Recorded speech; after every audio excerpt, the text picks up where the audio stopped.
नमस्कार दोस्तों, मेरा नाम शुभम कश्यप है और हमारी पाठशाला चैनल से आज हम ये वीडियो लेकर आए हैं आपके लिए। ये एक छोटा सा इनिशिएटिव है। मेरे को लगभग 5 से 6 साल का एक्सपीरियंस हो गया है गवर्नमेंट जॉब के बच्चे जो तैयारी करते हैं, जो कोचिंग देते हैं। तो अब हम ये इनिशिएटिव लेकर आए हैं कि हर बच्चा जो कि घर बैठे हैं तो वो भी पढ़ पाए। और एक छोटी सी मैं देख रहा था कि ट्रेंड चल रहा है कि सभी टीचर्स पढ़ा रहे हैं और अच्छा ट्रेंड। इस तरह का हेल्दी कॉम्पिटिशन मार्केट में रहना चाहिए। इस तरह की कंपटीशन से फ़ायदा किसको है? कंज्यूमर को फ़ायदा है, क्योंकि पेड अनपेड कैसी भी वीडियो है तो हर वो बच्चा शिक्षा से जुड़ पा रहा है जो शायद आमतौर पे ना जुड़ पाए। दूसरी बात है कि अब हर तरह के टीचर्स पढ़ा रहे हैं ऑनलाइन, तो इसमें क्वालिटी भी अब बच्चे जज कर लेंगे कि किससे पढ़ना चाहिए, किससे नहीं पढ़ना चाहिए, और एक कंटेंट जो है उसकी वैरायटी उनके पास आ जाए। हमारा जो ये कोर्स लाने का जो मकसद है हमारी पाठशाला कंपनी की तरफ से, तो वो मकसद ये है कि आने वाले जो एग्ज़ाम्स हैं, जैसे हम पैटर्न देख रहे हैं कि 2015 के बाद से पैटर्न एकदम चेंज हुआ है और साइंस के क्वेश्चन एकदम से काफ़ी बढ़ गए हैं। तो हमारा जो मकसद है, हमारा मकसद ये है कि मिनिमम एफर्ट्स में मैक्सिमम रिजल्ट कैसे आ पाए। तो हम देखेंगे इस चीज़ को कि जीएस जो शब्द है 2015 से पहले अगर हम बात करें तो जीएस का मतलब खुद में जनरल स्टडीज़ हुआ करता था, जिसमें history, polity, science, economics, current affairs, geography जैसे सब्जेक्ट आए करते। अब अगर मैं जीएस की बात करूँ तो ये जो जीएस है, ये सिर्फ अगर मैं यूपीएससी को अलग करूँ तो वहाँ तो ये अभी भी जनरल स्टडीज़ है। बट मैं अगर बात करूँ किसी भी वनडे एग्जाम्स की, चाहे स्टेट गवर्नमेंट के एग्जाम्स की बात करूँ, एसएससी की बात करूँ, सीजीएल, सीएचएसएल, एमटीएस या कोई भी और एग्ज़ाम, चाहे रेलवेज़ के एग्ज़ाम है, तो उन सब में एक छोटा सा पैटर्न देखा जा रहा है। बहुत छोटा पैटर्न अगर किसी ने पकड़ा हो कि करंट अफेयर्स और साइंस का जितना बड़ा जोन है कि अगर ये दो पे अगर पकड़ बना ली जाए तो ये दिखाई देता है कि आदमी 25 में से 16-17 क्वेश्चन बना ले। और जीएस में 16-17 का हैवी अटेम्प्ट होता है। अगर वो अटेम्प्ट उसने सही किया तो वो बढ़िया है, बहुत बढ़िया। जैसे हैवी ड्राइवर है वो हैवी अटेम्प्ट करता है। इसमें हम छोटी सी पकड़ बनाने की कोशिश करेंगे आने वाले कुछ दिनों में। ये 30 डेज़ का कोर्स चलने वाला है। हर दिन लगभग 2 से 3 वीडियोज़ आया करेंगी ऑनलाइन और पूरा कोर्स हम कवर करने की कोशिश करेंगे। इसमें हमारी कोशिश बस इतनी ही रहेगी कि आने वाला जो अप्रोचिंग एग्ज़ाम है जिसका नाम यूपीएससी सीएपीएफ असिस्टेंट कमांडेंट, तो उसको लेकर हमारी जो तैयारियाँ पुख्ता हो जाए। जो बच्चे तैयारी कर रहे हैं इस एग्ज़ाम की, उनके लिए मेरा बस इतना ही कहना है, क्योंकि मैं इस एग्ज़ाम को कई बार दे चुका हूँ और 2018 में मैंने इसको क्रैक भी किया था। इंटरव्यू स्टेज तक मैं पहुँचा था और उसके बाद का रिजल्ट जो भी है वो भी कभी इन फ्यूचर हम डिस्कस करेंगे। तो उसमें बड़ी अच्छी चीज़ है कि साइंस का जो जोन है हम देखते आ रहे हैं वो हमेशा बढ़ता चला गया है। और अब पिछले साल के क्वेश्चन की मैं बात करूँ तो पिछले साल में 24 से लगभग 25 क्वेश्चन साइंस के थे। साइंस का जब मैं बोल रहा हूँ तो साइंस से मेरा मतलब क्या है, आप ये समझने की कोशिश करें। साइंस से मेरा मतलब सिर्फ फिजिक्स, केमिस्ट्री और बायोलॉजी से नहीं।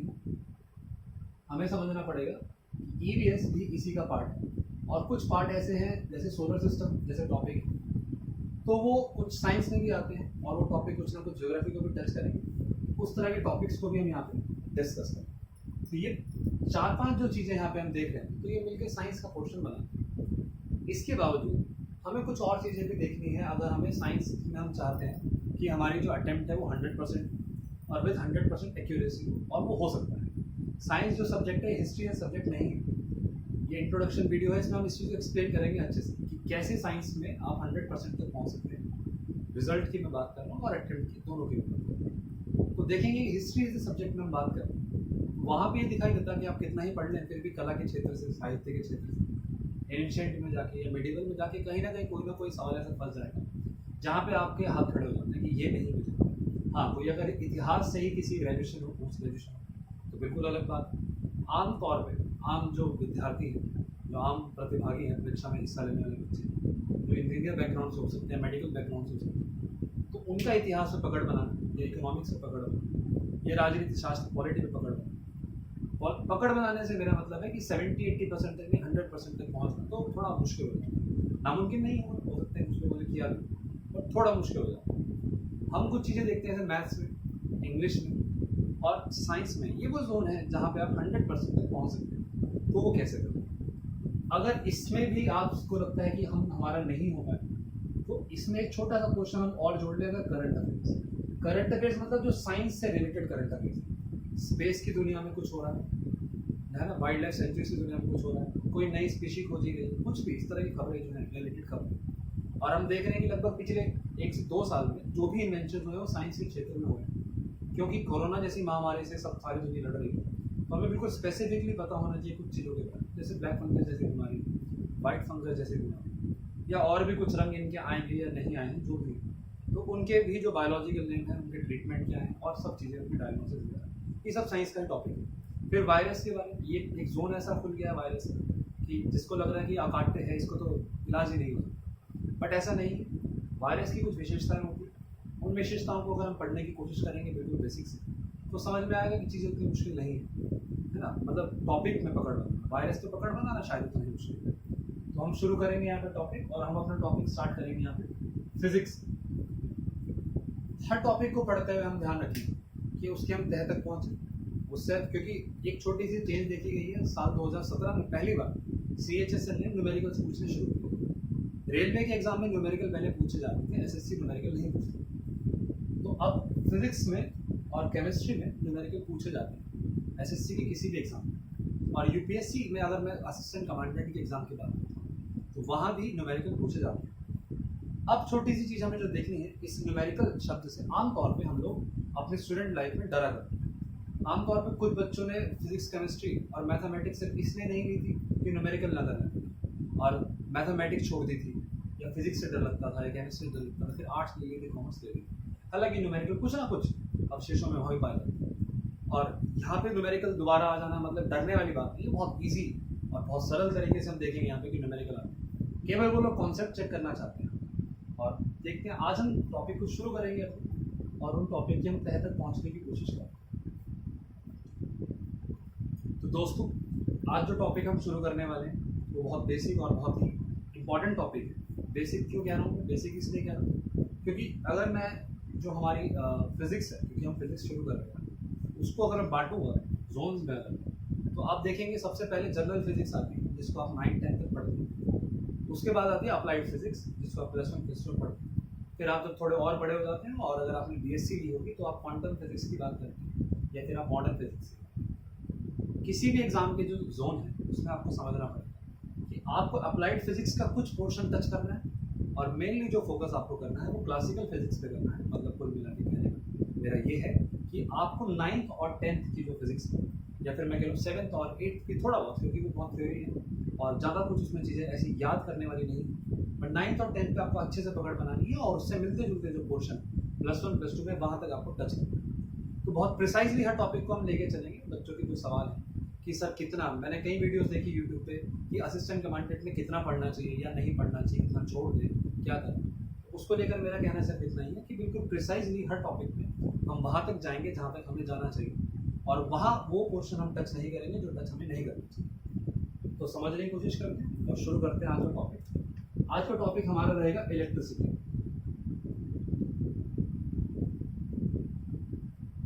इलेक्ट्रिसिटी, हमारे ये सारे लेक्चर्स बाइलिंगुअल चलेंगे। हम इंग्लिश और हिंदी दोनों ही लैंग्वेज में कोर्स को कंप्लीट करने की कोशिश करेंगे, और आपके जो भी सवाल रहेंगे आप वो कमेंट सेक्शन में पूछ सकते हैं। कोई डाउट रहेगा आप कमेंट सेक्शन में पूछ सकते हैं। आपको कोई सजेशन हो कि सर ये टॉपिक आप पहले करा दीजिए, तो वो भी आप कमेंट सेक्शन में बता सकते हैं। तो विद्युत की हम बात करने वाले हैं, इलेक्ट्रिसिटी की हम बात करने वाले हैं। मैंने ये टॉपिक यहाँ से क्यों शुरू किया?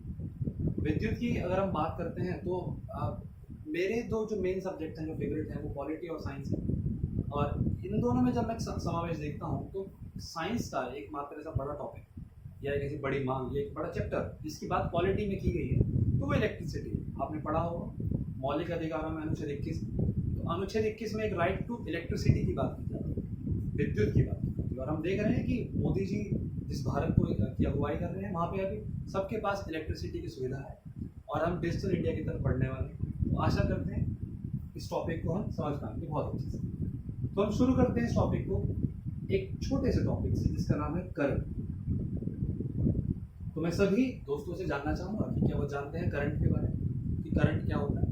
आमतौर पे करंट की अगर मैं हिंदी में अनुवाद देखूंगा तो वो बनता है धारा, और करंट सुनते ही हमारे दिमाग में एक सिंपल सी इमेजिनेशन जो आती है, आमतौर पर जितनी हमने मूवीज देखी है तो कुछ नीले रंग की कुछ धारा दौड़ती नजर आती है, या फिर दिमाग में पंखे और कूलर चलते नजर आएंगे, जितनी गर्मी है तो नजर आने भी चाहिए। बट हम छोटी सी चीज़ यहाँ देखते हैं कि करंट मतलब होता क्या है। बिल्कुल हिंदी अनुवाद जैसा ये कह रहा है, तो करंट का एक्चुअल मतलब वही होता है। क्या होगा मतलब इसका कि फ्लो ऑफ एनीथिंग। जितने भी मेरे साथी हैं साइंस बैकग्राउंड से, इंजीनियरिंग बैकग्राउंड से, तो उन लोगों ने शायद तलवारें निकाल ली होंगी और सोच रहे होंगे ये क्या लिख दिया, फ्लो ऑफ एनीथिंग। तो मैं यहाँ समझाना चाहूँगा कि मैं सिर्फ करंट की बात कर रहा हूँ, मैं किसी स्पेसिफिक करंट की बात नहीं कर रहा हूँ। अगर मैं इसके साथ कुछ और शब्द जोड़ता हूँ तो आप समझ जाएंगे कि करंट मतलब अलग अलग तरह के हो सकते हैं। जैसे कि आपने सुना होगा करंट अफेयर्स के बारे में, आपने सुना होगा विंड करंट के बारे में, आपने सुना होगा रिवर करंट के बारे में, या और भी कई ऐसे शब्द हो सकते हैं। तो इन्हीं सभी शब्दों से आप करंट का मतलब निकाल सकते हैं कि विंड करंट मतलब क्या है, प्रवाहित होने वाली हवा। अगर मैं करंट अफेयर्स की बात करूं तो अफेयर्स मतलब मुद्दे और करंट मतलब फ्लो, ऐसे मुद्दे जो कि प्रवाह में है, जो चल रहे हैं। रिवर करंट का मतलब है नदी जो चल रही है, जो प्रवाह में है। धारा, नदी की धारा, आप सिंपल समझ सकते हैं चीज। तो कोई भी चीज जो किसी प्रवाह में है, जो किसी धारा के रूप में बह रही है, उसे हम करंट कहते हैं। ये आमतौर पे हमारी समझ में बताती है। तो करंट का मतलब सिंपल क्या हो जाएगा, धारा। वो किसी भी चीज की हो सकती है। आगे बढ़ते हैं। अब इस चीज को मैं थोड़ा और रिफाइन करने की कोशिश करूंगा। आप जगह जगह पे वीडियो पॉज करके स्क्रीनशॉट्स ले सकते हैं, आप नोट्स बना सकते हैं और बनाने भी चाहिए। अब मैं इसको परिभाषा को थोड़ा और रिफाइन करने की कोशिश करूंगा, अपने टॉपिक से जोड़ने की हम कोशिश करेंगे और हम बात करने वाले हैं इलेक्ट्रिक करंट की। इलेक्ट्रिक करंट, इलेक्ट्रिक करंट क्या होता है? इलेक्ट्रिक करंट की अगर हम बात करते हैं तो ये सिंपल बन जाएगा विद्युत धारा। विद्युत धारा। अब मैं फ्लो ऑफ एनीथिंग इसे नहीं कह सकता। अब मैं इसको फ्लो ऑफ एनीथिंग नहीं कह सकता। अब मुझे इसे क्या कहना पड़ेगा? अब मुझे इसे कहना पड़ेगा फ्लो ऑफ चार्ज। मैं क्या कहूँगा इसको? Flow of charge. और आमतौर पे हम ये देखते हैं, अगर हम थोड़े बहुत केमिस्ट्री की समझ रखते हैं तो हम ये जान पाएंगे इस चीज कि फ्लो इलेक्ट्रॉन्स ही करते हैं, क्योंकि प्रोटॉन्स कहाँ पे होते हैं? प्रोटॉन्स तो न्यूक्लियस के अंदर होते हैं, तो वहाँ बाइंडिंग एनर्जी वगैरह सब चीजें आएंगी और वो फ्लो नहीं कर पाएंगे, इलेक्ट्रॉन ही फ्लो करते हैं। तो मैं अगर इसको ये कहूँ कि फ्लो ऑफ नेगेटिव चार्ज, तो मैंने अपनी परिभाषा को थोड़ा और सही करनी। और अगर मैं इसको ये कहूँ कि फ्लो ऑफ इलेक्ट्रॉन्स, तो मैंने अपनी परिभाषा को और भी सही कर लिया है। अब थोड़ा और देखते हैं, इनमें से किसी भी परिभाषा से मैं किसी फॉर्मूले की तरफ नहीं पहुंच पा रहा हूँ। मैं किसी गणांक की कोई फॉर्मूला है कोई ऐसा जिससे मैं कैलकुलेट कर पाऊँ कि कितने करंट की बात हो रही है और कितना चार्ज फ्लो कर रही है, तो मैं उस तक नहीं पहुंच पा रहा हूँ अभी तक। अब मैं किसी एक ऐसे डेफिनेशन की, ऐसी परिभाषा की बात करूँ जो इसी कॉन्सेप्ट से निकली है और वो इलेक्ट्रिक करंट को पूर्ण रूप से परिभाषित भी कर दी, समझा भी दी और हमें उसकी वैल्यू बता दी। और वो परिभाषा है rate of flow of charge. Rate of flow of charge. तो दोस्तों, अभी हम जो टॉपिक पढ़ रहे हैं इलेक्ट्रिसिटी पढ़ रहे हैं, और इलेक्ट्रिसिटी के जिस पार्ट में अभी हम हैं, है ना, इसको हमें समझना पड़ेगा कि यहाँ पे हम चार्जेस को पॉजिटिव भी लेके चल सकते हैं, नेगेटिव भी लेके चल सकते हैं, क्योंकि अभी तक हमने इसको रियल लाइफ से नहीं जोड़ा है। अभी ये आइडल चीजें चल, आदर्शवादी हम सिद्धांतों की बात कर रहे हैं, तो हम पॉजिटिव की बात भी कर सकते हैं, नेगेटिव की बात भी कर सकते हैं। इसीलिए मैंने इसको rate of flow of charge लिख दिया है, नेगेटिव चार्ज नहीं लिखा है, क्योंकि आप देखेंगे 5 कूलम 6 कूलम ऐसे आपको क्वेश्चंस मिलेंगे, है ना। हमेशा नेगेटिव में होगा ऐसा अभी जरूरी नहीं है, पर आने वाले टाइम में जैसे इस टॉपिक में हम आगे बढ़ते हैं तो हमें दिखता रहेगा कि हाँ, फिर जरूरी हो जाएगा कि हम किसी एक ही टॉपिक पे बात करें। देखिए, rate of flow of charge. जैसे ही हम आगे बहुत टॉपिक पढ़ने वाले हैं और मैं बार बार इस चीज को आपको बताऊंगा और हमें समझ में आ जाना चाहिए कि जब भी मैं रेट शब्द का बात करूँ, जब ये रेट शब्द आता है, इसका मतलब हो जाता है दर। इसका मतलब क्या हो जाता है? दर। जिसका मतलब, जिन दोनों ही शब्दों का मतलब, ये खाली इसका हिंदी अनुवाद था, इनका मतलब क्या निकलता है? इन दोनों ही शब्द का मतलब निकलता है पर यूनिट टाइम। क्या निकलता है इनका मतलब? Per unit time. मतलब प्रति सेकंड कह देंगे तो ज्यादा अच्छा रहेगा, पर सेकंड कह देंगे तो ज्यादा अच्छा रहेगा। फ्लो ऑफ चार्ज की हम बात कर रहे हैं। किसकी बात कर रहे हैं? फ्लो ऑफ चार्ज की बात कर रहे हैं। दर शब्द का मतलब निकलता है पर यूनिट टाइम, प्रति सेकंड। तो देखेंगे इससे हम फॉर्मूला बनाने की कोशिश करते हैं। क्या फॉर्मूला हमारे सामने बनेगा? आमतौर पे हम उन सवालों तक भी पहुंचेंगे जिन सवालों तक हमें पहुंचाया नहीं गया। देखते हैं। तो आई का क्या मतलब है बेटा? ये वही आई है जो इलेक्ट्रिक करंट है। इलेक्ट्रिक करंट को आप कैपिटल आई से डिनोट करते हैं। इलेक्ट्रिक करंट को आप कैपिटल आई से डिनोट कर रहे हैं। इस चीज का हमें ध्यान रखना है।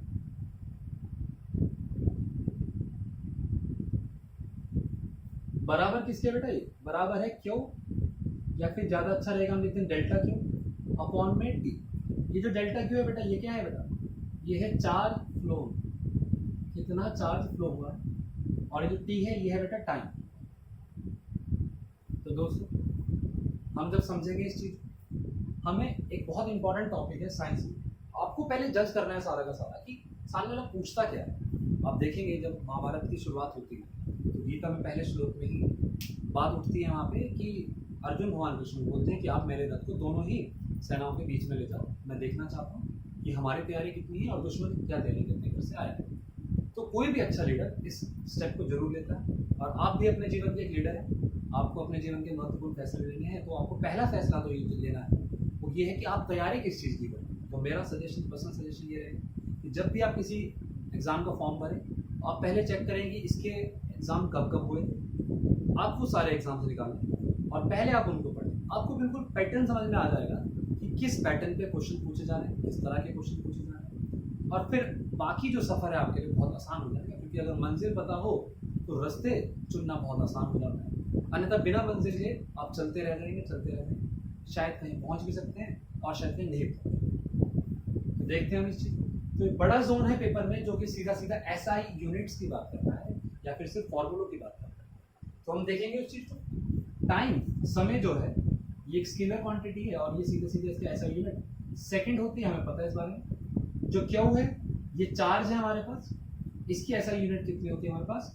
कूलम कहते हैं या फिर कुलाम कहते हैं हिंदी में, आप कुछ भी कह सकते हैं इस चीज। आई जो कि इलेक्ट्रिक करंट है, इसकी एसआई यूनिट होती है बेटा एम्पियर। इसकी एसआई यूनिट क्या होती है बेटा?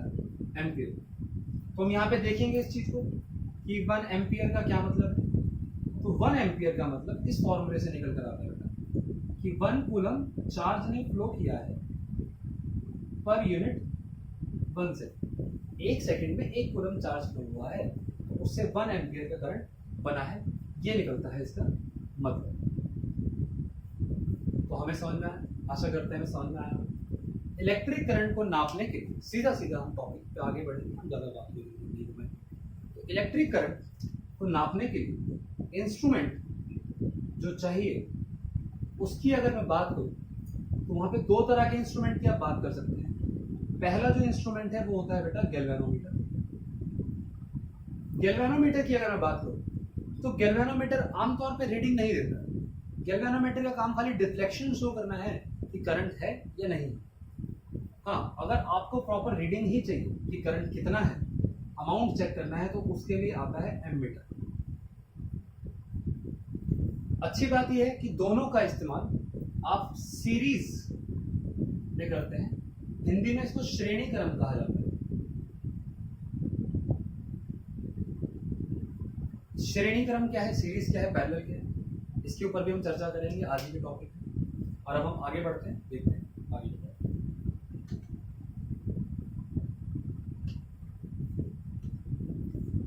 तो दोस्तों आगे का जो टॉपिक है हमारा वो कुछ इस प्रकार से बढ़ेगा कि हम बात करने वाले हैं पोटेंशियल डिफरेंस के बारे में।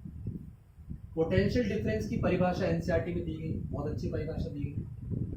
और 2 परिभाषाएं होती हैं हमेशा हर चीज़, जैसे हमने करंट के फॉर्म में भी देखा था कि एक परिभाषा वो रहती है जिससे आप फॉर्मूला बना सकते हैं, कैलकुलेट कर सकते हैं।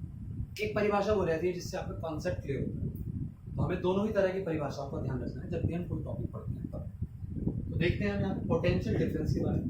पोटेंशियल की अगर मैं बात करूंगा, इसे वैसे विभवांतर कहते हैं हिंदी भाषा में। इसे हिंदी भाषा में क्या कहते हैं? विभवांतर कहते हैं। पर आमतौर पे अगर मैं बात करूं तो पोटेंशियल मतलब होता है बेटा क्षमता, कैपेसिटी, जिसकी हम बात करते हैं। और डिफरेंस मतलब होता है अंतर।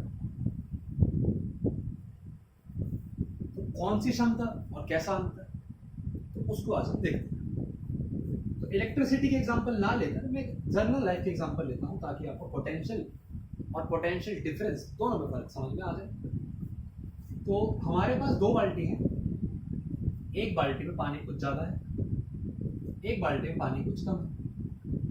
मैं क्या करता हूँ, मैं दोनों ही बाल्टी को आपस में एक बारीक पाइप से कनेक्ट कर देता हूँ। मैंने दोनों आपस में जोड़ दिया। अब आपको सबको पता है होना क्या चाहिए, इसमें पानी ज़्यादा था, इसमें पानी कम था, तो पानी का फ्लो किधर से किधर बनेगा? हमें पता है पानी का फ्लो ज़्यादा से कम की तरफ बनेगा। ऐसा क्यों होगा ये हमें नहीं पता। क्या पता है इसके बारे में हम सीधी बात कर सकते हैं कि हमें पता है कि ऐसा क्यों हुआ, है ना। ऐसा इसलिए हुआ क्योंकि इसका पोटेंशियल ज़्यादा था, ऐसा इसलिए हुआ, और यहाँ पे पोटेंशियल क्या था? कम। ये कारण था यहाँ, ये बहुत छोटा सा कारण कि वहाँ पोटेंशियल ज़्यादा था, यहाँ पोटेंशियल कम था। और आमतौर पे हम देखेंगे साइंस में, साइंस मतलब क्या है? जिस दुनिया में हम जी रहे हैं वहाँ सब साइंस ही साइंस है। प्रकृति, नेचर पूरी साइंस को फॉलो करती है, हम भी साइंस को फॉलो करते हैं, मानते हुए या ना मानते हुए। तो वहाँ पे हम किसी भी चीज़ को देखेंगे, चाहे हम हवा का फ्लो देखेंगे, करंट का फ्लो देखेंगे, या कुछ भी देखें। आप बारिश की भी बात करेंगे कि बारिश क्यों होती है, तो सभी के पीछे एक छोटा सा कारण है कि हमेशा हाई से लो की तरफ ही फ्लो चले। कोई भी फ्लो जो है, जैसे मैंने करंट की बात की, तो कोई भी फ्लो हमेशा हाई से लो की तरफ चले। हमेशा याद रखिएगा इस चीज़ को। जैसे आमतौर पे बात करें कि दान दक्षिणा हमेशा अमीर आदमी देता है, सेवा हमेशा समर्थ आदमी करता है। जो समर्थ जिसमें सामर्थ्य नहीं है, जिसके पास जो समर्थ नहीं है, वो सेवा नहीं करता है। तो इसीलिए जो बच्चे हैं तैयारी करते हैं एग्जाम्स की और वो सेवा, लोक सेवा आयोग में जाना चाहते हैं, या फिर वो SSC, है ना, इन सब सेवाओं में जाना चाहते हैं ताकि वो कुछ अपना पहले सामर्थ्यपूर्ण हो पाए और फिर देश की सेवा करें। आमतौर पे घर बैठे बैठे बड़ी बड़ी बातें करना और सेवा की बात करना, तो वो इतना लॉजिकल समझ में नहीं आता। ठीक है, तो देखेंगे इसको मॉरल वैल्यूज के साथ साथ हम फिजिक्स समझ रहे हैं। तो देखिए पोटेंशियल एक तरफ हाई था, एक तरफ लो था, और ये चलना शुरू हो गया। और कुछ देर बाद हम क्या देखेंगे कि इस तरफ और इस तरफ दोनों में क्या हो जाएगा बेटा? पानी का लेवल सेम आ जाएगा। इसका मतलब क्या है कि दोनों में पोटेंशियल डिफरेंस जीरो हो जाएगा। पहले इतना ज़्यादा पोटेंशियल था, इसका कम पोटेंशियल था। ये जो बीच का जो वैल्यू है, जो बीच की जो जगह दिखाई दे रही है, ये पोटेंशियल डिफरेंस बता रहा है। ये क्या है? यही पोटेंशियल डिफरेंस है, जो बीच की जगह, जो बीच का फर्क है इनके, हायर पोटेंशियल और लोअर पोटेंशियल। तो हमें यहाँ पे देखना, हमें यहाँ पे क्या देखना है कि पोटेंशियल डिफरेंस जीरो होते ही फ्लो बंद हो गया। पोटेंशियल डिफरेंस जीरो होते ही क्या हो जाता है? फ्लो बंद हो जाता है। तो ये एक बड़ी चीज़ है कि ऐसा क्यों हो जा रहा है। हमें समझ में आ जाना चाहिए कि अगर सारा समाज अमीर हो जाएगा तो क्या होगा? कोई दान दक्षिणा नहीं देगा, किसी को नौकरी नहीं चाहिए, और इकोनॉमी देश की बंद हो जाती है।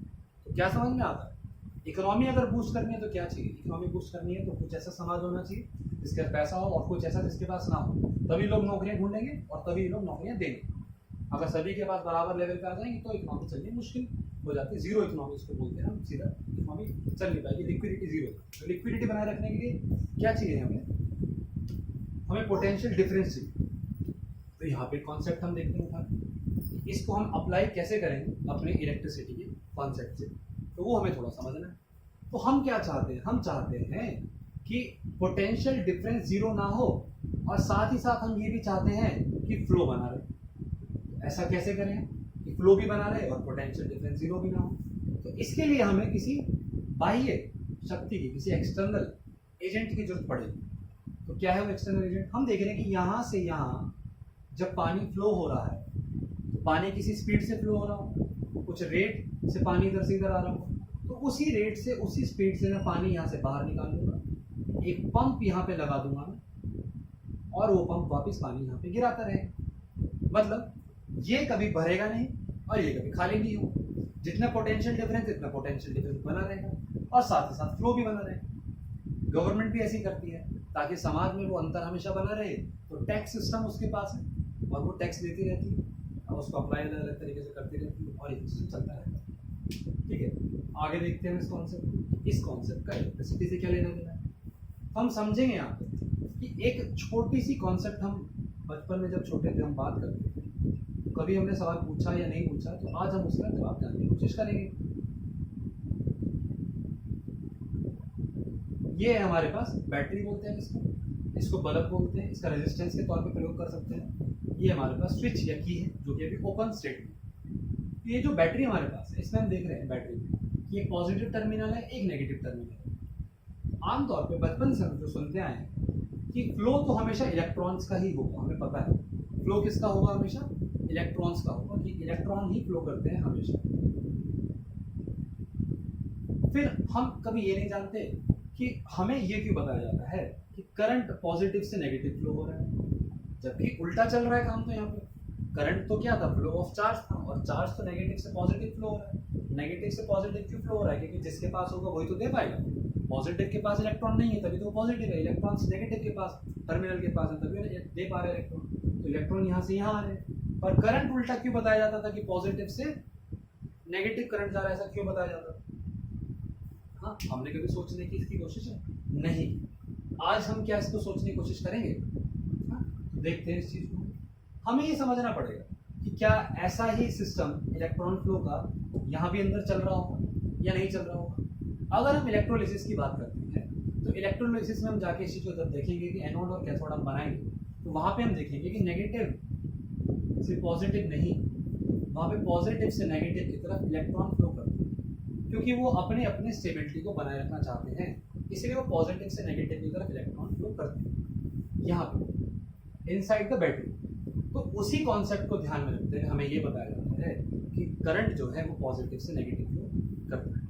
तो आप इस कॉन्सेप्ट को अगर समझ पाए तो भी अच्छा है, नहीं समझ पाए तो कोई बात नहीं। आपको केवल इतना याद रखना है, क्या याद रखना है आपको, कि यहाँ पे जो बैटरी थी छोटी सी, वो बैटरी क्या काम कर रही है, वो बैटरी काम कर रही है हमारे लिए पंप का काम कर रही है। जो पंप हमने वहाँ पे बाहर लगाया था, जो बाल्टी से पानी उठा रहा था अंदर फेंक रहा था, या बैटरी वही काम कर रही है। बैटरी के अंदर इलेक्ट्रोलिसिस का काम हो रहा है वहाँ पे, है ना, इलेक्ट्रोलाइट है वहाँ पे कैथोड है एनोड है। ड्राई सेल की जब हम बात करेंगे केमिस्ट्री के टॉपिक में तो उसको समझाएंगे हम कैसे सही सब चीज़ें होती हैं। आज हमने दो चीज़ें यहाँ पे सीखी हैं। क्या सीखी हमने कि करंट का जो फ्लो है, जो करंट फ्लो है वो किस तरफ से चलता है, वो पॉजिटिव से नेगेटिव चलता है, इसमें कोई संदेह नहीं होगा। और जो इलेक्ट्रॉन फ्लो है वो हमेशा नेगेटिव से पॉजिटिव चलता है, इस बात में भी कोई संदेह नहीं। तो हमने ये बात समझ ली है। अब हम इसको जोड़ने की कोशिश करेंगे पोटेंशियल डिफरेंस। तो पंप ने एक्चुअल में किया क्या? अब कुछ कहेंगे सर प्रेशर हेड क्रिएट किया। अगर कोई बच्चे मैकेनिकल फील्ड से, कोई थोड़े और कम फील्ड से हैं, मतलब थोड़ा टेक्निकल कम है तो प्रेशर की बात करें, थोड़े जो कुछ और कम टेक्निकल है तो वो फोर्स की बात करें। और फोर्स का कॉन्सेप्ट लाना यहाँ ठीक भी है, क्योंकि फोर्स से ही प्रेशर बनेगा या फिर प्रेशर हेड बनेगा, तो वो बिल्कुल सही है। जो फोर्स चाहिए थी हमें कि इलेक्ट्रॉन्स को उठा के ऑफिस भेजना, आपको इमेजिन करना पड़ेगा कि एक लड़कों की क्लास है, एक लड़कियों की क्लास है। तो जो नेगेटिव है वो लड़के हैं और जो पॉजिटिव है वो लड़कियां हैं। तो एक लड़का भाग के जाता है, लड़कियों की क्लास में बैठ जाता है। अब लड़कियों खतरा है, लड़कियां हैं पॉजिटिव टर्म, तो खतरा है कि ऐसे ऐसे करके धीरे धीरे लड़के इधर आके बैठने लग गए तो वो कोएड हो जाएगा। हम नहीं चाहते कि कोएड हो, तो लड़कियां उठा के उस लड़के को वापस एक पीछे के दरवाजे से भेज देती है। आपको भी ये समझना पड़ेगा कि सेल भी ऐसे ही काम करता है। सेल एक तरफ तो करंट रन करा रहा है सर्किट के अंदर, और दूसरी तरफ उसके खुद के अंदर भी करंट रन हो रहा है, तो वो बिल्कुल उल्टे तरीके से काम करते हैं। इसको आगे जाके जब हम प्रॉपर करंट एंड इलेक्ट्रिसिटी की बात करेंगे, जब हम डायनेमिक्स में सब चीज़ें पढ़ेंगे, थोड़ा और क्लियर कर देंगे कॉन्सेप्ट। ठीक है, अभी हमने समझा। और पोटेंशियल डिफरेंस यहाँ पे सिर्फ एक फोर्स की तरह काम कर रहा है, जो कि उस सेल से या बैटरी से उस इलेक्ट्रॉन्स को पुश करवा रहा है। तो देखेंगे इस चीज़ को, तो वो क्या है वो चीज़, पोटेंशियल डिफरेंस जिसकी हम बात करते हैं, उसको V से डिनोट किया जाता है, और उसका फॉर्मूला बनता है work done and displacement of charge upon में चार्ज। कि किसी चार्ज विशेष को एक जगह से दूसरी जगह डिस्प्लेस करना, कितना वर्क डन हुआ है, बराबर में वो किसके हो जाता है, V के। V मतलब पोटेंशियल डिफरेंस। तो देखेंगे V बराबर W अपॉन में क्यों, हम लोग जानते हैं इस बात कि वर्क डन की यूनिट हमेशा जूल रहती है। अलग से यूनिट डायमेंशन वाला चैप्टर करने की जरूरत नहीं, किसी एग्जाम में से क्वेश्चन नहीं पूछे जाते, मैं पहले ही बता दूंगा। यूनिट्स जरूर पूछी जाती है, तो यूनिट्स हम जैसे जैसे टॉपिक पढ़ते जाएंगे वैसे वैसे करते जाएंगे। चार्ज जो है इसकी यूनिट हमें पता है कि कूलम रहती है, हम अभी पीछे देख कर आए। और जो V है, विभवांतर जो हमारा है, पोटेंशियल डिफरेंस है, इसकी यूनिट जो रहती है वो वोल्ट्स रहती है। ठीक है कि नहीं? इतना हमें समझ में आया तो हम आगे बढ़ते हैं और बात करेंगे कुछ और टॉपिक्स। आपके मन में अगर ये डाउट है कि पोटेंशियल डिफरेंस के साथ में EMF क्यों नहीं पढ़ाया गया, तो जैसे मैंने अभी कहा कि आगे करंट और इलेक्ट्रिसिटी की हम बात करेंगे डायनामिक्स में, चीज़ों को हम समझने की कोशिश करेंगे, बारीकी में जाएंगे कि कितने इलेक्ट्रॉन फ्लो होंगे तो कितना करंट बनेगा, तो वहाँ ड्रिफ्ट, वेलोसिटी जैसे कॉन्सेप्ट्स के बात करेंगे। तब हम प्रॉपरली समझाएंगे कि ईएमएफ क्या है। हालांकि मैंने कुछ आइडिया अभी भी दिया आपको, अब तब दोबारा मैं आइडिया दूंगा कॉन्सेप्ट। ठीक है, आगे बढ़ते हैं। आगे हम बढ़ते हैं तो हमें एक छोटे से टॉपिक की तरफ बढ़ना है, जो टॉपिक बहुत छोटा है समझना समझा, बट उसकी इंपॉर्टेंस उतनी ही ज़्यादा है। तो उसको मैं एक सिंपल से डायग्राम से समझाने की कोशिश करूँगा, तब मैं किसी फॉर्मूले की तरफ जाऊँगा और तब मैं देखूंगा कि कॉन्सेप्ट बिल्डिंग कैसे हो रही है। ये मानना है आपको कि एक सुरंग है बीच में, और ये कुछ एक गद्दा रखा हुआ है या कुछ सामान रखा हुआ है। एक आदमी है हमारे यहाँ पे, बहुत दुखी नजर आ रहा होगा आपको, क्योंकि बेचारे को काम करना पड़ रहा है और बहुत जोर लगाना पड़ रहा है। ये आदमी चाहता है कि ये सामान आगे धकेला जाए, तो बेचारा बहुत फोर्स लगा रहा है, देखो दिखाई दे रहा है उसके पीछे। दूसरा व्यक्ति, कुछ लोग ऐसे होते हैं, निठल्ले लोग होते हैं, कुछ काम खुद तो करते नहीं है, दूसरे लोग काम करेंगे तो मजाक बनाएंगे, तेरे से पेपर नहीं हुआ, छोड़ दे भाई, कहाँ यूपीएससी की तैयारी कर रहे हैं, कहीं जाके प्राइवेट नौकरी ढूंढ ले। ऐसे लोग हैं, दूसरों को मजाक उड़ाते रहते हैं, हंसते रहते हैं और दूसरों को बाधा डालते हैं। तो ऐसे लोग ये क्या एक कॉन्सेप्ट का बनाने में हमारी हेल्प करें। तो ये जो लोग हैं ये सामान को आगे नहीं दे रहे जाने, ये लोग हैं हमारे आर बोले तो अंग्रेजी में रेजिस्टेंस, हिंदी में बात करें तो प्रतिरोध। ये जो सामान है जो आगे जाना चाह रहा है, ये सामान खुद में आई मान लो उसको, ये करंट, और करंट को आगे पुश कौन कर रहा है, ये जो व्यक्ति बेचारा है, ये है वोल्टेज। वोल्टेज बोले तो पोटेंशियल डिफरेंस, पोटेंशियल डिफरेंस को वोल्टेज बोलते हैं। और ये आई है हमारा, ये करंट है, इलेक्ट्रिक करंट। मैं समझता हूँ इस चीज, आपको भी समझना चाहिए इस चीज कि आप आगे से आप करंट का प्रयोग ना करें शब्द, आप इलेक्ट्रिक करंट शब्द का प्रयोग करें, क्योंकि वो ज्यादा सही है। विभवांतर हो गया, ये विद्युत धारा हो गई, और ये हमारा प्रतिरोध। हमने समझा क्या कि ये आदमी जितना ज्यादा फोर्स लगाएगा, जितना ज्यादा धकेलेगा, उतना ही ये आई आगे जा पाएगा, और जितना ज्यादा ये आदमी प्रतिरोध पैदा करेगा उतना ही रुकावट पैदा, उतना ही आगे नहीं जाता। क्या कभी ऐसा हो सकता है कि ये खुद ब खुद आगे चला जाए और ये पीछे से धक्का, खुद ब खुद धक्का जनरेट हो जाए? ऐसा कभी नहीं हो सकता। तो हमें यहाँ पे छोटे सा कॉन्सेप्ट पकड़ के चलना है, और वो कॉन्सेप्ट हमारा ये बनता है कि V is directly proportional to I। अगर हम V बढ़ाते हैं तो उसके साथ हमारा I बढ़ता है।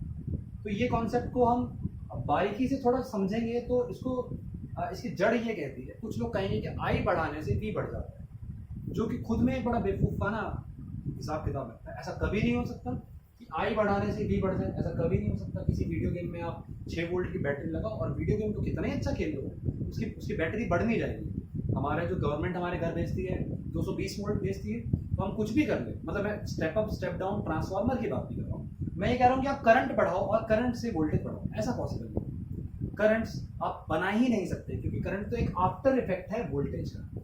तो वोल्टेज बढ़ाने से करंट बढ़ेगा या कम होगा, ये हमें समझना चाहिए। और ये स्टेटमेंट जो हमारी है, यही हमारी ओम्स लॉ को जन्म देती है। ये जो टॉपिक हमने यहाँ बोर्ड पे बना दिया है, ये ओम्स लॉ टॉपिक। तो V डायरेक्टली प्रोपोर्शनल है I के, हमने देखा इस चीज, और प्रोपोर्शनैलिटी का साइन जब हम हटा देंगे तो I के साथ में एक छोटा सा कांस्टेंट जुड़ जाता है, जो है R, जो क्या है R। सीधा सीधा मतलब वोल्टेज को इसे तोड़ना ही पड़ेगा किसी भी हालत में, क्योंकि जोर लगाया जा रहा है। आपको ज़्यादा करंट चाहिए तो रेजिस्टेंस कम करना पड़ेगा, समझे कि नहीं समझे? और अगर रेजिस्टेंस भी कम नहीं कर पा रहे हैं, करंट भी ज़्यादा चाहिए, तो वोल्टेज बहुत ज़्यादा लगाना पड़ेगा, मतलब पीछे से फोर्स बहुत ज़्यादा लगाना पड़ेगा। ये रिश्तेदार लोग हैं, आर से रिश्तेदार लोग हैं, ये आपको एग्जाम क्लियर नहीं करने देंगे, ये पीछे से कुछ ना कुछ लगाते रहेंगे, जोर लगाते। ये जो आई है, ये आई क्या है? ये आपका खुद का अस्तित्व है। आई, आप, मैं, खुद, ये हम चाहते हैं हम आगे बढ़े। और ये वी क्या है? ये वी से हमारी विल पावर है, कि हमारी विल पावर हमें कह रही है चल आगे बढ़, पर ये लोग रोक लगाते हैं। तो हमें अपनी विल पावर बढ़ानी पड़ेगी, तो हमारा एग्जाम जल्दी क्रैक होगा। तो हमने चीज़ देखी, कॉन्सेप्ट देखा हमने, यहाँ हम आगे बढ़ेंगे।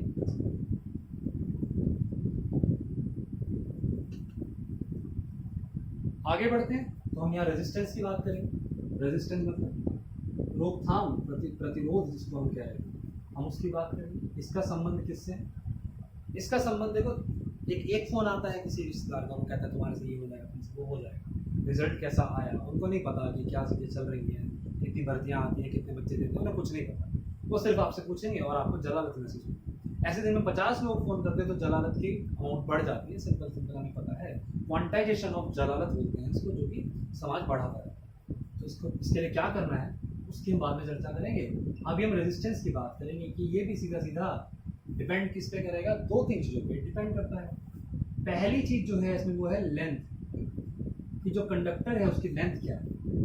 दूसरी चीज़ जो है इसमें वो है एरिया, कि जिस कंडक्टर की हम बात करने वाले हैं, जो रेजिस्टेंस, जो प्रतिरोध दे रहा है, जो अवरोध दे रहा है, वो क्या है, वो है एरिया। और एरिया कैसा एरिया है, ये क्रॉस सेक्शनल एरिया है। ये याद रखना, क्रॉस सेक्शनल एरिया को मैं समझाऊंगा आपको आगे आने वाले टॉपिक्स में, और यहाँ पे समझने की कोशिश करेंगे कि जैसे ये मेरा मार्कर है जो मैंने अपने हाथ में पकड़ा हुआ है, मैं अगर इसी क्रॉस सेक्शनल एरिया की बात करता हूँ तो आप देखें ये सामने से आपको गोल नज़र आएगा, है ना। तो इसका क्रॉस सेक्शनल एरिया बिल्कुल आपको सर्कुलर नजर आएगा, जबकि ये सिलेंडर है। समझ में आ रही है, समझ में आ रही है। इस बोर्ड की अगर मैं बात करता हूँ तो इस बोर्ड में मैं अगर ऐसे तीर मारूंगा तो क्रॉस सेक्शन एरिया कुछ इतना बड़ा है, और अगर मैं तीर ऐसे मारूंगा तो क्रॉस सेक्शन एरिया कुछ अलग तरीके से है, अलग अलग क्रॉस सेक्शन एरिया। ये जो है हमारा रो, इसको बोलते हैं रो, इस सिंबल को रो बोलते हैं। और ये है क्या एक्चुअल में, ये है रेजिस्टिविटी, ये है रेजिस्टिविटी, प्रतिरोधकता, प्रतिरोधकता। ये जो प्रतिरोधकता है ये केवल एक या दो बिंदुओं पे निर्भर करती है। प्रतिरोधकता निर्भर करती है केवल, एक तो मटेरियल कैसा है,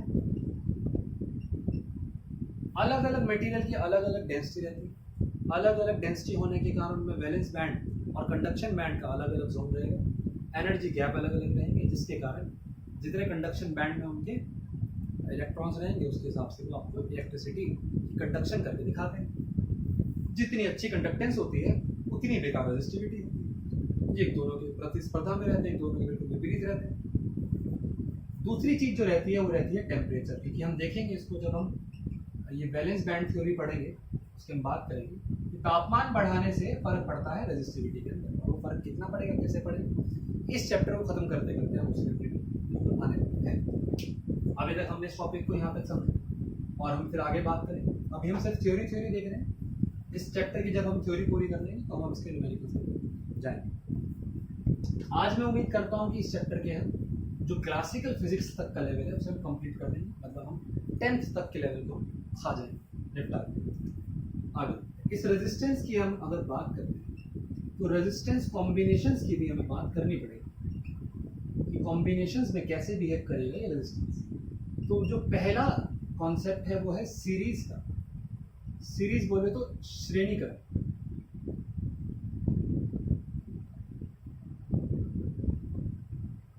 यहाँ पे छोटा सा बिंदु निकल कर आता है कि श्रेणीकरण का मतलब क्या है, तो इसको हम समझने की कोशिश करेंगे। रेजिस्टेंस को हम डिनोट कुछ इस सिंबल से करते हैं, तो जब 1 2 3 इस तरीके से करके हम यहाँ पे 3 रेजिस्टर लगा देते हैं।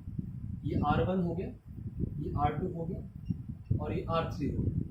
तो मैं बात कर रहा हूँ कि इन तीनों को हटाकर अगर मैं एक ही रजिस्टर लगा दूँ तो जो भी उतना ही प्रतिरोध पैदा करे जितना ये तीनों कर रहे थे, तो उसको हम लिख सकते हैं RS के रूप में, उसको हम लिख सकते हैं RS के रूप में।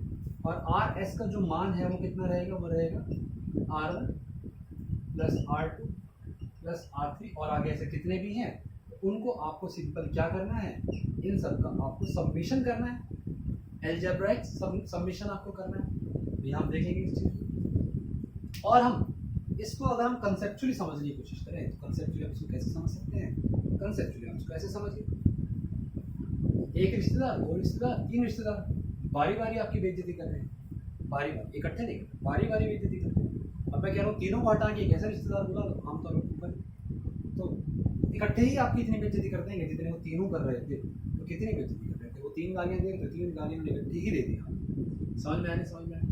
ये सिर्फ एक एग्जाम्पल है। या फिर इसको हम ऐसे समझ सकते हैं कि एक गली में 3 डॉगी खड़े हैं, तो आप उस गली से गुजरते हो तो पहले काटेगा, फिर ये काटेगा, फिर ये काटेगा, और शरीर के 3 अलग अलग भागों में जख्म देगा।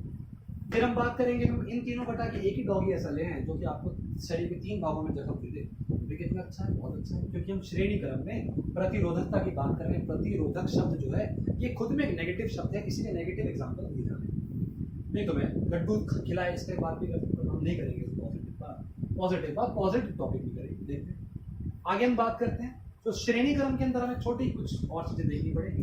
हमें क्या देखना पड़ेगा कि श्रेणी क्रम की जब भी हम बात करेंगे तो इसमें हमेशा जो करंट है वो सेम रहता है और जो पोटेंशियल डिफरेंस है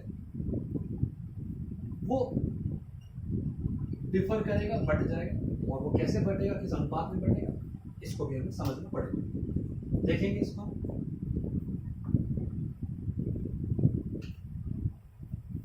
आप किसी भी प्रकार का न्यूमेरिकल कर लेंगे इस थ्योरी को पूरा करने के बाद, मेरी गारंटी है इसकी।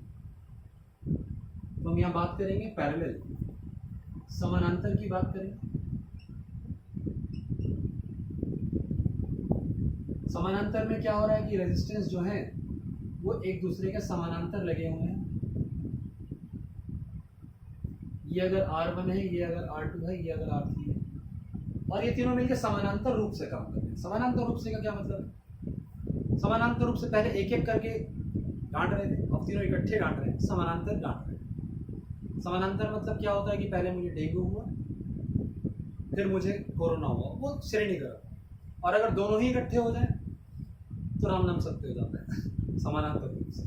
तो देखेंगे इस चीज को। अगर मैं इन तीनों को हटा कर केवल एक ही लगा दूं यहाँ तो उसको RP कहेंगे, और जिसका मान कितना रहेगा, जिसकी वैल्यू रहेगी 1/R, 1/R1 plus 1/R2, 1/R3 and so on.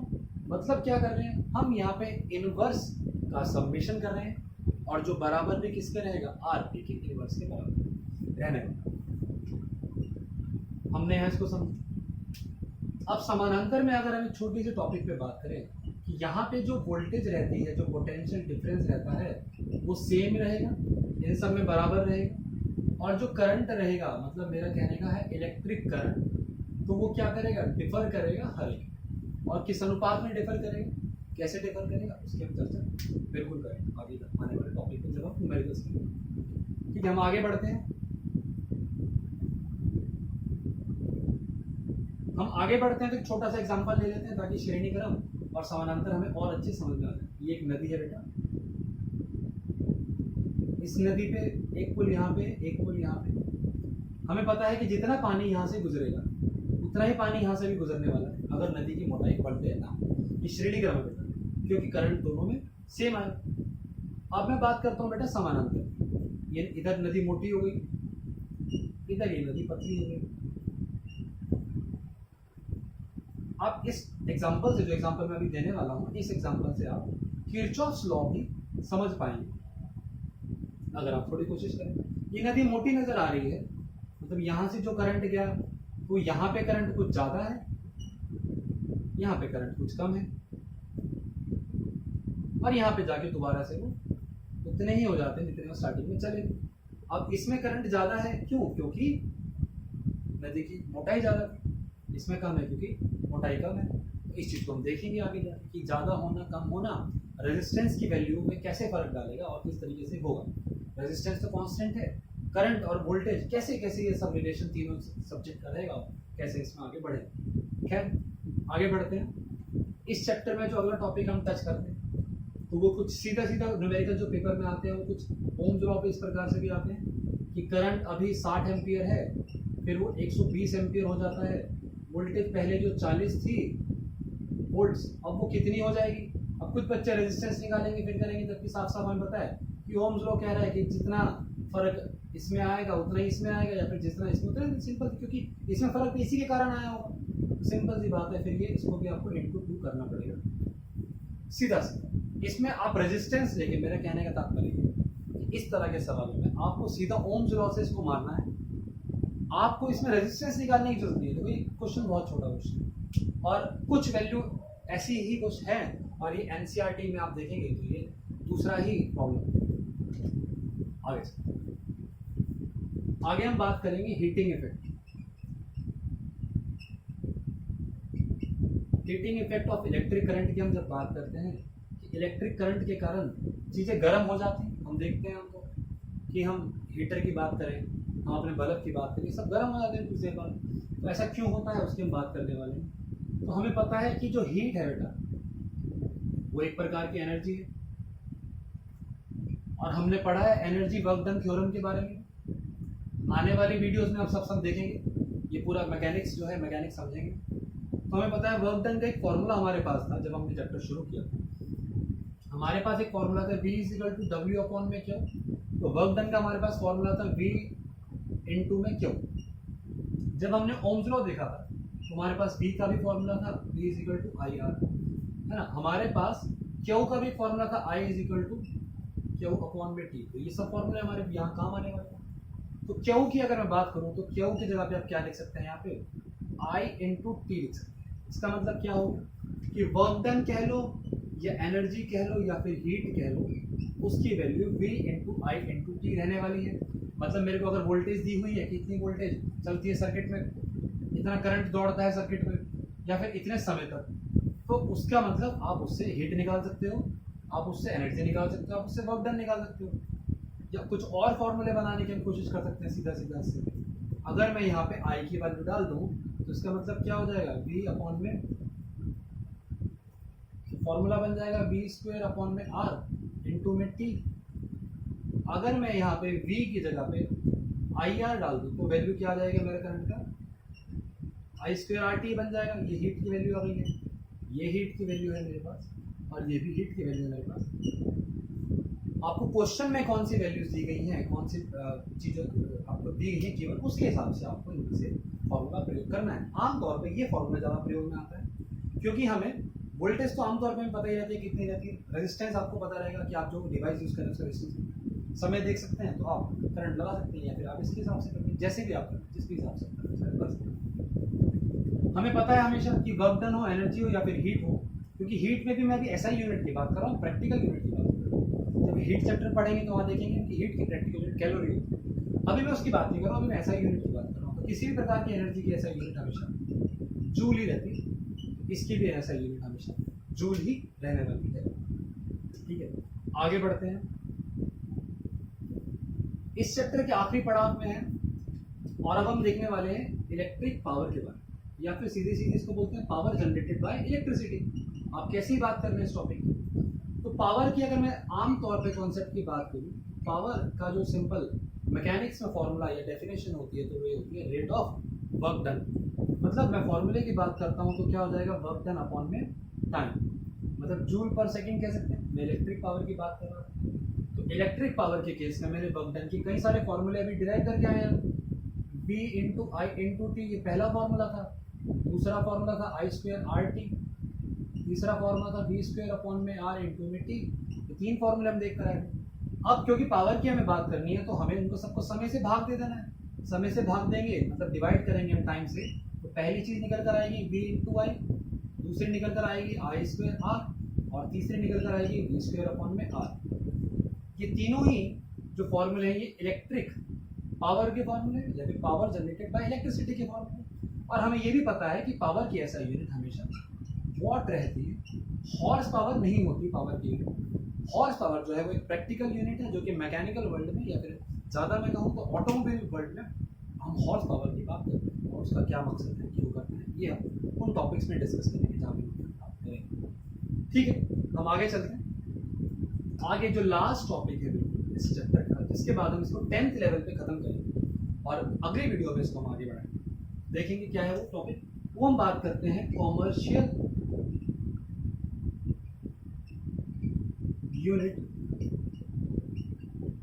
Of electricity.